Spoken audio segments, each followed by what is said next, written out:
Is the Apple Vision Pro really as terrible as some users claim? This question has been circling around since the launch of this ambitious mixed reality headset, and today we'll delve deep into the heart of the matter. Apple's Vision Pro is undeniably a tech marvel, an immersive experience that combines the best of virtual and augmented reality. But is it worth the $3,499 price tag?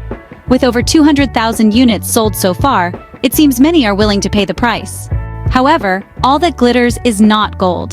Initial reviews have brought to light some notable drawbacks of the Vision Pro. Users have reported discomfort after extended use, with a smaller field of view compared to competitors. The virtual keyboard is not a hit, being dubbed as a flop by some. The Vision Pro's visuals are indeed stunning, and watching movies on the device is a positive experience. But then there's the EyeSight feature, a virtual representation of the user's eyes displayed on the outward-facing visor screen. The reception to this feature is mixed at best and downright terrible at worst. Some users find it goofy, stating that it doesn't justify the high price tag. The sound quality is lauded, yet it leaks, which can be a turnoff for many. And while the Vision Pro is seen as a revolutionary way to multitask, with a seamless input experience, it also has the potential to create a sense of isolation.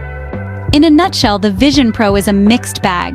It's considered the best mixed reality headset, surpassing its competition, but it's not without its flaws. It's a trailblazer, but it's not quite up to par with the real world yet. Apple has not yet responded to the criticisms. It remains to be seen whether they will address these issues in future iterations of the Vision Pro. For now, the jury is still out on whether the Vision Pro is a groundbreaking innovation or an overpriced disappointment. Stay tuned for more updates on this developing story.